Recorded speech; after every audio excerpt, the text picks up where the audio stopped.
नमस्कार मित्रांनो, मुरंबा या मालिकेच्या आजच्या भागात आपण बघूया. अक्षय आता इरावतीवर खूप चिडलेला असतो. कुठल्याही मला टर्म कंडिशन अजिबात नकोय.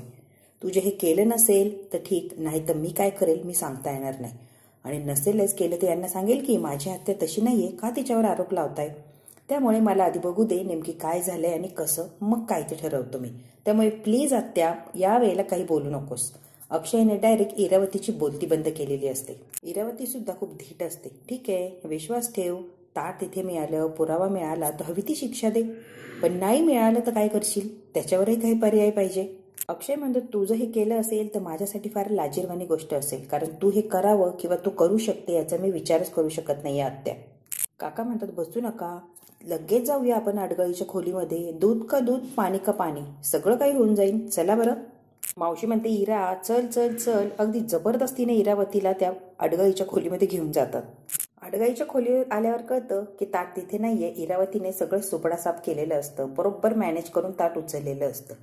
आणि हे सगळं काही आधीच रामाला माहिती होतं की इरावती सहजासहजी हाताला लागणार नाही आणि पुरावा तर अजिबात ठेवणार नाही.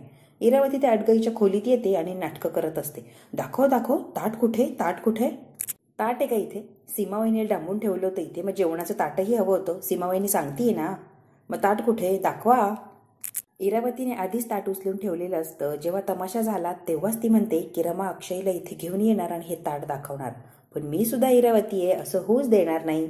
सगळे आता एकमेकांकडे बघतात आणि असं कसं झालं याचा विचार करत असतात. त्यांना कळतच नाही जेव्हा सीमा हरवली हे कळल्या कळल्या इरावतीने ताट उचललेलं असतं. काय ग रमा, कुठे आहे ताट, दाखव की. आजी म्हणते तिला विचारू नको, मला विचार, मी सुद्धा तिच्या बरोबर होते आणि इथेच ताट होतं, मी स्वतः डोळ्यांनी बघितलं होतं. इरावती सगळे डावपेच खेळते ग तू. आता आहे का ताट? नको नको ते आरोप का लावता ग. काका मावशी आत्ताच म्हणाले मला जागचं हलू दिले नाही. कपडे चेंज करायला गेले तेव्हाही माझ्या रूमच्या बाहेर उभे होते. मग मी कशी ताट गायब करू शकते? आता मला उत्तर द्या, ताट गेलं कुठे? इरावती आता इतकी बोलत असते की सगळ्यांची बोलती बंद केलेली असते. काही जादूगार आहे का मी? जादूने गायब केलं का? ताट कुठे, उत्तर द्या. इतक्या वेळ चाललं होतं ना, ताट इथेच आहे, सीमाला इथेच डांबून ठेवलं. आता सांगा ताट कुठे गेलंय? अक्षय तू तर अजिबात बोलू नका. सगळ्या लोकांवर विश्वास ठेवला आणि माझ्यावर अविश्वास दाखवलास ना. तू एक शब्दही बोलू नको. मला तुझ्याकडनं काही अपेक्षाच नाहीये रे. षडयंत्र रस्ताय सगळेचे सगळे आणि तू सुद्धा अंधळा विश्वास ठेवतोय त्यांच्यावर. बापरे, थोडक्यात तू सुद्धा सामील झालास रे यांच्यामध्ये. आणि मला तुझ्याकडनं ही अपेक्षा नव्हती बरं अक्षय. इरावती आता ड्रामा करत असते कारण तिच्या बाजूने सगळा निकाल लागलेला असतो. मला आता काहीच ऐकायचं नाहीये आणि कुणी काही बोलूही नका आणि मला काही सांगायलाही जाऊ नका. मालविका आता गालातल्या गालात हसत असते कारण त्यांची बाजू जिंकलेली असते आणि रमाची बाजू हरलेली असते. इरावती इतकी बोलत सुटलेली असते की अक्षय एकही शब्द बोलत नाही. आता माझीही बाजू आहे, मलाही बाजू मांडण्याचा अधिकार आहे. या रमाला घरातून बाहेर काढायचं, एकही मिनिट तिला घरात ठेवायचं नाही. फुल अँड फायनल हे तुला ऐकायला लागणारा अक्षय. आता इरावतीने चांगलाच डाव साधलेला असतो. तिचं घर आहे मान्य आहे रे, पण ती आपल्या सगळ्यात नकोय. आता सगळ्यांना धक्का बसलेला असतो. काही झालं तरी रमाला बाहेर काढायचंच होतं. चांगली संधी चालून आलेली असते. इरावती म्हणते खरं तर मीच जाणार होते अमेरिकेला.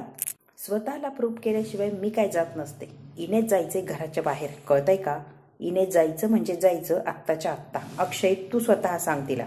रमा म्हणते आजीला खुणावून हे काय झालंय? आजीचंही काही चालत नाही कारण ताट कधी गायब झालं हे कोणाला माहितीच नसतं. इरावती म्हणते रमा आता तू घराच्या बाहेर जाणार हे मात्र नक्की, सगळ्यांच्या समोर म्हणते. अक्षय म्हणतो बरं झालं ते झालं, असू द्या. आता विचार करू नका आणि चर्चा तर अजिबात करू नका. विषय इथेच बंद करा. आई घर परत आली आणि सुखरूप परत आली हे जास्ती महत्वाचं आहे. हे वादविवाद हे खरं खोटं करण्यात काही अर्थ नाही आत्या. आता हे सगळे विषय जागेवर थांबव बरं प्लीज. हा विषय नकोच, मला बोलायचंच नाहीये काही. इरावती आता डोक्याला हात लावून बसते. तिला फार त्रास झालेला असतो. आत्या चल बाहेर या रूम मधून. रमा मात्र रागाने बघत असते इरावतीकडे. अक्षयने बघितलेलं असतं रमाचं नेमकी काय चाललं. आता सगळेच चाललेले असतात बाहेर. इरावतीने बरोबर डाव साधलेला असतो. सगळे निघून गेलेले असतात. रमा त्या स्टोर रूमचं दार लावते आणि येऊन इरावतीचं गळा असा पकडते आणि जोरात तिला ढकलून देते. इरावती म्हणते तुझ्या डोक्यात तरी काय ग रमा? रमा आता खूप चिडलेली असते. इथेच थांबून ठेवलं होतं नाईला, तुला मी आधीच सांगितलं होतं. तुझा पापाचा घडा भरलाय आणि 99 पाप तू केली आहेस. एक जरी पाप केलंस तर माझ्या इतकं वाईट कोणी नसणार आणि मी तुला काही सोडत नसते. इरावतीला ढकलून दिलेलं असतं आणि रमा खूप चिडलेली असते. आता रमा आता इरावतीला खाते की काय अशी अवस्था झालेली असते. इरावती उठते आणि म्हणते काय करणार आहेस तू तू करणार काय? इरावतीचा असा जोरात हात घेऊन दाबते. माझं बोलणं झालेलं नाहीये, जागेवर थांबायचं, इथून हलायचं नाही. रमा एवढी चिडलेली पहिल्यांदाच बघितलेली असते. माझ्या आयुष्याची राख रांगोळी केली, मुलीपासून तोडलं, संसार मोडला, नवऱ्यापासून तोडलं, घरच्या सगळ्या माणसांपासून मला वेगळं केलं, डिवोर्स पेपरवर सह्या करायला लावल्या, माझ्या आईचा खून केला. सगळ्या गोष्टींची एकमेव साक्षीदार मी या. सगळ्या गोष्टी मला माहिती आहेत. तुझे सगळे पाप, सगळे अपराध एक एक करून बाहेर काढते की नाही बघ. तू बघतच राहा आता इरावती तुझी काय हालत करते मी. माझ्या आईचा खून केल्याने इरावती, त्यावेळेला मी काही करू शकले नव्हते. आता मात्र माझ्या माणसांची तुला वाईट वागू देणार नाहीये बघ तू. एवढं सगळं करून सुद्धा इरावतीवर एवढाचा सुद्धा परिणाम नसतो. अजूनही रमा एवढी बोलत असते तरी इरावती तिच्या समोर उभं राहून निर्लज्जेसारखी हसत असते. काय करणार आहे अगं तू, माझं काय बिघडवणार आहे, काय वाकडं करणार आहेस रमा? रमा म्हणते मी खून करणार, सगळं करून झालंय, आता फक्त खून करायचं राहिलंय, तेवढा करणार आणि सगळी पाप संपवणार, सगळे बदले घेणार. आता परत कारस्थान करायला इरावती तू जिवंतच राहणार नाहीयेस. माझ्या आईचा खून केला ना, अगदी तसंच खून करणार आहे तुझा मी ओरडून सांगे ना, माझ्या अंगाला जरी हात लावला तरी. रमा म्हणते आज तू सुटत नसते, तुझा खून करणार आणि आईच्या खुनाचा बदला घेणार. ओरड किंचाळ सगळ्यांना सांग. इरावती आता अक्षयला आवाज द्यायला लागलेली असते. रमाने असा गळा पकडलेला असतो की तिचा आवाजच बंद केलेला असतो. आज तू सुटत नाही, तुझा खून करणार म्हणजे करणारच. अक्षयला आवाज दिलेला असतो इरावतीने, तो आवाज ऐकतो आणि पटकन धावत आलेला असतो. इरावती ओरडतच असते. तेवढ्यात रमा तिचा गळा सोडते आणि दार उघडते. अगं आत्या काय झालंय, काय होतंय तुला? रमा इरावती आत्याला अशी जोरात हात पकडून ओढते आणि गळ्यात पडते. मिठी मारून सॉरी म्हणत होते हो, त्याचा त्यांना त्रास झाला. स्वतःची नखं अशी तिच्या पाठीला रोवलेली असतात आणि मुद्दाम तिला जखमा केलेले असतात. अक्षय समोर इरावती काही बोलू शकत नाही हे रमाला माहिती आहे. जे आत्तापर्यंत रमाने सहन केलं किंवा रमाच्या बाबतीत जे डावपेच इरावती खेळलेली असते तेच बरोबर आता रमा करायला लागलेली असते. अक्षयच्या समोरच हिला त्रास देत असते तरीही इरावती सांगू शकत नाही. आता अशी अवस्था केलेली असते रमाने. एक शब्द जरी अक्षयला सांगितला ना तर मारून टाकेना, जागेवर आवाज बंद करेन. एक शब्द पण काढायचा नाहीये. चांगलीच कात्रीत पकडवलेली असते ही इरावती, आता चांगली जिरवलेली असते रमाने. रमाच्या शांत स्वभावाचा फायदा घेतलेला असतो. आता मात्र रमाने सगळं सोडून दिलेलं असतं, फक्त इरावतीची जिरवायची याकडेच लक्ष दिलेलं असतं. अक्षय म्हणतो एनिवे चला बरं बाहेर चला, बाहेर चला, हा विषय नकोच, मी म्हटलंय ना, मला काही चर्चाही करायची नाहीये. रमा आता चेहऱ्यावर मोठं हसू आणते आणि म्हणते इरावती आत्या चला चला घरात चला. हाताला पकडून ती इरावतीला घेऊन चाललेली असते घरात. अक्षयच्या समोर रमा ही आता नाटकं करायला लागलेली असते. आत्तापर्यंत इरावतीने केलेले असतात, आता रमाची पाळी. सीमाला आता झोपी लावलेलं असतं आणि आजीने तिच्या अंगावर पांघरून टाकलेलं असतं. अक्षय तिथेच उभा असतो आणि खूप टेन्शनमध्ये असतो. सगळा प्रकार त्याला आठवत असतो आणि खूप टेन्शन आलेलं असतं. नसीब तुम्हाला सीमा मिळाली, नाही तर कुठे शोधलं असतं, तिची काय अवस्था झाली असती. अक्षय म्हणतो खरं तर रमाच्या प्रयत्नांमुळे आई सापडली आहे, नाही तर आई काय सापडत नव्हती. आजीच्या समोर अक्षय कबूल करतो. ती तर अशाच सोडली होती ग, मला माहिती होतं ती सापडणार नाही, ती कुठेही जाऊ शकते आणि गेली तरी तिला आपल्या घरचा पत्ता, माणसांची नावं काही सांगताही आलं नसतं, त्यामुळे मी आशा सोडून दिली होती. रमाने आशा सोडली नव्हती. आई सापडणार आणि सुखरूप सापडणार शेवटपर्यंत रमा म्हणत होती. आजी अक्षयकडे एकटक बघत थांबलेली असते. अक्षय म्हणतो काय ग आजी, काय झालं? आजी म्हणते काही नाही झालं. अगं आजी सांग ना. काही नाही रे अक्षय, रमाच्या बाबतीत किती चुकले आत्ता जाणवतंय मला. त्यावेळेला तू मला समजून सांगायचं की रमा अशी नाहीये, रमाने असं केलं नाही. मी अजिबात काही ऐकून घ्यायला तयार नव्हते, नेहमी तिच्या विरोधात उभी राहायचे आणि आता तीच वेळ माझ्यावर आली आहे. मी तुला समजावतीये, तू मात्र काही ऐकून घ्यायला तयार नाहीये अक्षय. त्यावेळेला तुझ्या पोझिशनमध्ये मी आज आहे आणि माझ्या पोझिशनमध्ये तू आहे. बघ की किती बदललंय रे अक्षय सगळं. आजीला सगळ्या गोष्टींचा पश्चाताप होत असतो. सगळं ते इरावतीमुळे झाले. अख्खं घर तिने उथलपुथल करून सोडलंय, आपलं घराची वाट लावली आहे तिने. अक्षय म्हणतो आजी तुम्हाला असं वाटत असेल की मला कळत नाही. मला कळतं कधी कधी. आत्या ओव्हर रिॲक्ट करतीये, मुद्दाम गोष्टी घडवतीये, मला काही बोलता येत नाही ग एवढंच. ती आत्या रमाच्या विरोधात असते, त्यांच्याविषयी काही ना काहीतरी चाललेलं असतं, पण तरी पण मी आत्याचीच बाजू घेईन, कारण आत्याने घर सांभाळलंय, जोडून ठेवलंय. मान्य आहे ना, इरावतीने त्यावेळेला मुलांना सांभाळलं, आत्तापर्यंत तुझ्या घरात राहिली, सगळं काही सांभाळलं, त्यात तिचा काहीतरी स्वार्थ होता की नाही? निस्वार्थीपणे कसं करणार हे सगळं? अचानक काय आली आणि सगळं काही हाती घेतलं? विचार कर अक्षय, रमाचा काय स्वार्थ आहे? रमाचा काय फायदा आहे तुझं घर सांभाळण्यात, सावरण्यात? इरावतीला आणि रमाला एका पंक्तीत बसवू नकोस. आज तुझ्या बरोबर होती ती रमा, इरावती नाही, ती तुझ्या विरोधात होती. लक्षात घे अक्षया. हो, त्याबद्दल रमाचा मी ऋणीच आहे, त्याबद्दल काही वादच नाही आजी. अक्षय, ही कोणती भाषा वापरतो ऋणी वगैरे? कोणतीही बायको आपल्या नवऱ्यासाठी काही करते ते आतून येतं, प्रेम असतं ते. काही उपकार ऋणी वगैरे ही भाषा वापरावी म्हणून नाही रे. आजी असू दे ना ग, तो विषयच नको आता, बंद करतो विषय, जाऊ दे, सगळं मागं टाकून दे.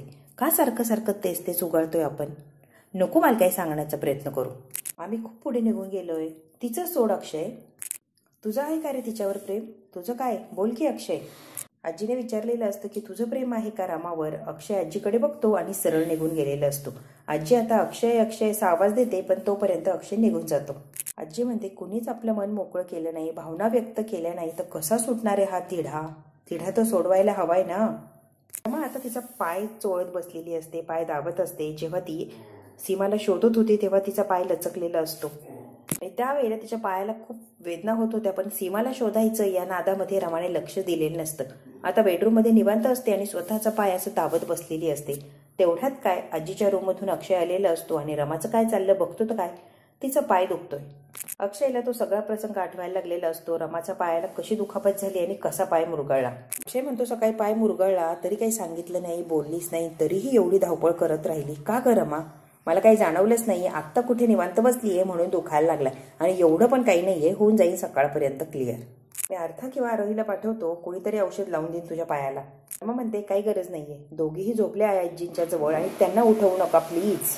अक्षय आता स्वतः रमाच्या पायाजवळ बसलेला असतो. रमा म्हणते, नाही, तुम्ही माझ्या पायाला हात लावलेला मला आवडत नाही, तुम्हाला चांगलंच माहितीये.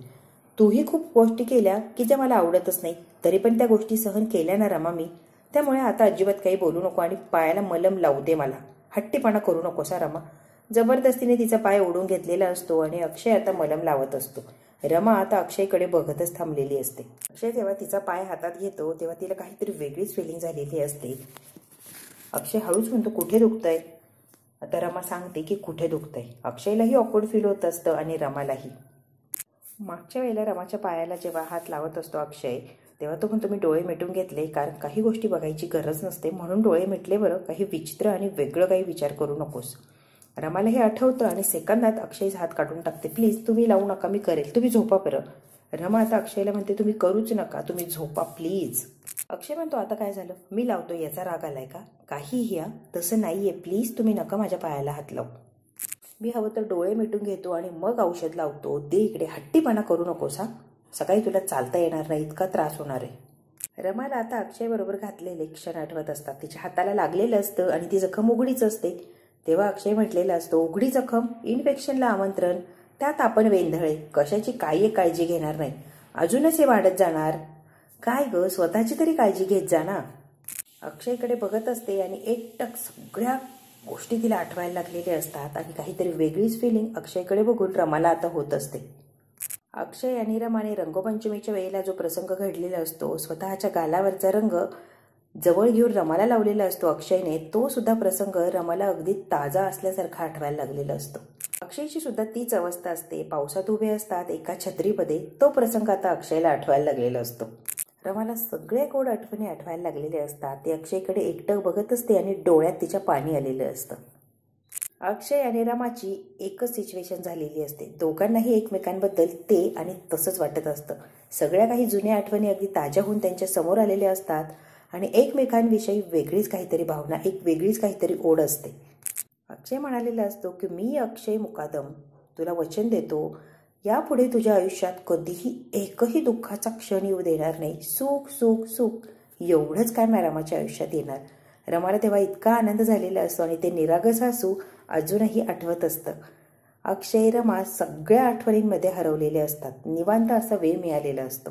आता अक्षय म्हणतो, बरं वाटतंय का? रमा फक्त मान डोलावते.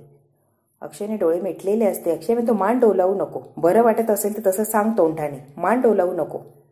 अक्षयच्या खिशात ते अंगठीची डब्बी असते आणि बँडेज बांधून देतो म्हणून जरा उठलेला असतो आणि ड्रॉवरमधून ते काढायला लागलेला असतो. अंगठीची डब्बी आता रमाने बघितलेली असते आणि अक्षयने सुद्धा. रमा अक्षयकडे बघते आणि हसते. एंगेजमेंटची रिंग खिशातच घेऊन फिरताय वाटतं. इतकी घाई का कुठल्याही क्षणी एंगेजमेंट करायची आहे? डब्बी जरा बाजूला ठेवली तरी चालते की. खिशात घेऊन फिरत नाहीये ग, आत्याने दिली कपाटात ठेवायला. एवढं सगळं झालं तरी एंगेजमेंट करायचीच आहे का हो तुम्हाला? रमाच्या डोळ्यात पाणी आलेलं असतं. रमा अक्षयला म्हणते, ठरलंय ना तुमचं, कॉंग्रॅच्युलेशन, करा करा, खुशाल करा एंगेजमेंट, काही एक म्हणणं नाहीये. आता अक्षयलाही रमाच्या डोळ्यातलं जे प्रेम, वेदना सगळं काही जाणवत असतं. रमाही पटकन काही बोलून मोकळी होत नसते आणि अक्षयही धाडस करत नसतो नेमकी त्याच्या मनात काय उलघाल चालली आहे. दोघांचंही आता ओढाओढी चाललेली असते, पण स्पष्ट असं कोणी काही बोलत नसतं आणि मनातल्या भावना व्यक्त करत नसतं. रमाला त्रास होतोय, वाईट वाटतंय एवढं मात्र अक्षयला दिसत असतं. पण अक्षयचा रमावर राग असतो म्हणून तो दिसत असूनही अगदी दिसत नाही किंवा काही कळत नाही असं दाखवत असतो. रमा म्हणते, मला सांगा कधी एंगेजमेंट करणार आहे. अक्षय आता चिडतो, हो सांगे ना, ॲडव्हान्स सांगेन तुला, ॲडव्हान्समध्ये की माझी एंगेजमेंट आहे. रमा ये बरं, सांगेन, अजिबात तू काळजी करू नकोस. अक्षय आता चिडचिड करायला लागलेला असतो, त्याचा मूडच बदलून गेलेला असतो. रमा टोचून बोलते हे त्याच्या लक्षात येतं. आता बँडेज वगैरे काही नाहीये, रुमाल बांधतोय, तात्पुरतं आपण आता ॲडजस्ट करूया. चिडचिड करतो, सांगेन तुला मी एंगेजमेंट कधी आहे नक्की सांगेन, आणि रुमाल बांधण्यासाठी परत खाली बसलेला असतो. रमा म्हणते, काही गरज नाहीये, माझी मी बांधून घेईन, तुम्ही असू द्या. मी तुला आधी सांगितलं एंगेजमेंट करणार आहे तर काय ग, थांबवणार आहेस का येऊन. रमा म्हणते, मी का थांबू, मोठ्या आहात तुम्ही, स्वतःचे निर्णय घेता येतात, चांगलं वाईट कळतं की तुम्हाला. मी तुमची एंगेजमेंट थांबवणारी कोण, तुम्ही थांबवू शकत नाही, स्वतः एंगेजमेंटला उभं राहता आणि माझ्याकडून काय अपेक्षा करता की मी एंगेजमेंट येऊन थांबवावी. घेतलाय निर्णय आणि मनापासून एंगेजमेंट करत असाल तर मी कोण तुम्हाला थांबवणारी, बरोबर आहे ना. मी फक्त एवढंच करेल, छान असं गिफ्ट आणेल तुमच्या एंगेजमेंटला, आवर्जून येणारा मी. म्हणते, आता 2 वेळेला एंगेजमेंट मोडली तुमची, मला वेळच मिळाला नाही गिफ्ट आणायला, पण तिसऱ्या वेळेला नक्की आवर्जून मी गिफ्ट घेऊन येईन. खरंच त्या वेळेला मोठं गिफ्ट आणेल आणि नक्की आवडेल तुम्हाला.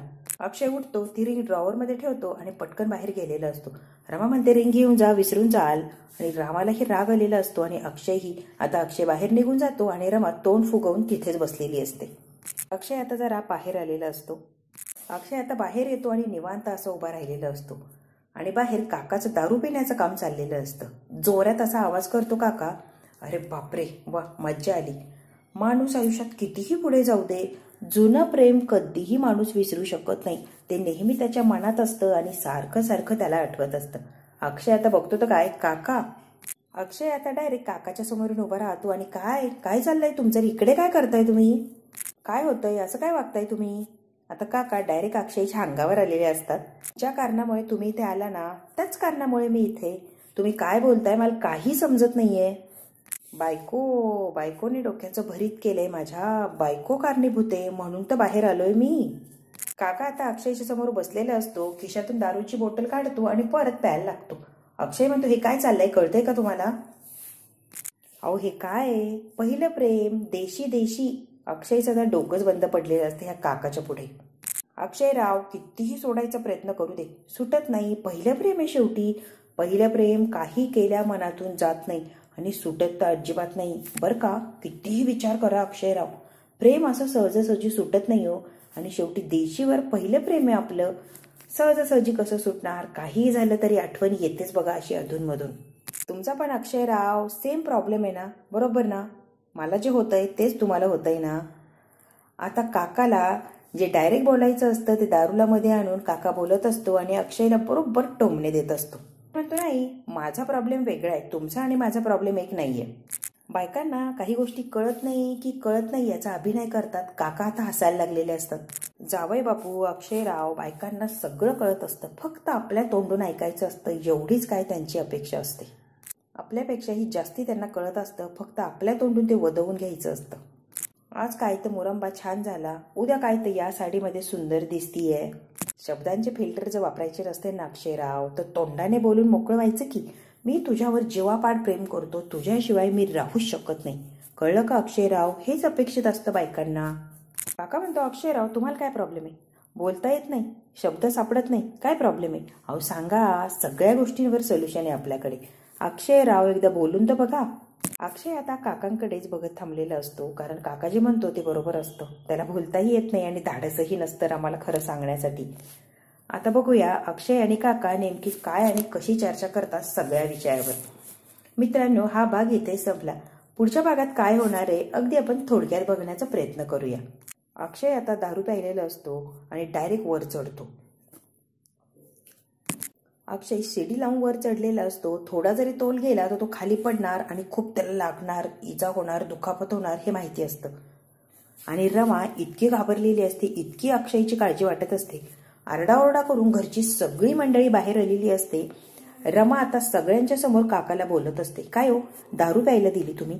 काय काका, काही कळतं की नाही तुम्हाला? आणि त्यांची काय अवस्था झाली आहे, त्यांना सवय नाहीये या गोष्टींची. मी दिली नाही या रमा, मला बोलू नकोस आणि मायावर तर चिडू नकोस. अक्षयरावांनी जबरदस्तीने दारू घेतली आणि तेच प्यायले. ते इतके प्यायले की त्यांना कळतच नाहीये आपण घरात चाललोय की वर चाललोय. बघ की डायरेक्ट शिडीने ते वरच गेले. त्यात माझी काय चूक आहे? आणि मला काय ओरडतीये? स्वतःच्या नवऱ्याला सांभाळ की मला बोलण्यापेक्षा. काका प्लीज जरा शांत बसा आता. अक्षय म्हणतो, चंद्र तारे यांच्या सगळ्यांच्या साक्षीने सांगतोय रमा तुला, माझं तुझ्यावर मनापासून प्रेम आहे. मी खूप प्रेम करतो रमा तुझ्यावर. I love you Rama. घरच्या सगळ्या लोकांदेखत अक्षयने एकच वाक्य रिपीट करण्याचं ठरवलेलं असतं आणि तेच काही तो रिपीट करत असतो. सगळ्यांच्या समोर रमावर प्रेम करतो आणि आय लव्ह यू रमा हे वाक्य तो सारखं सारखं बोलत असतो.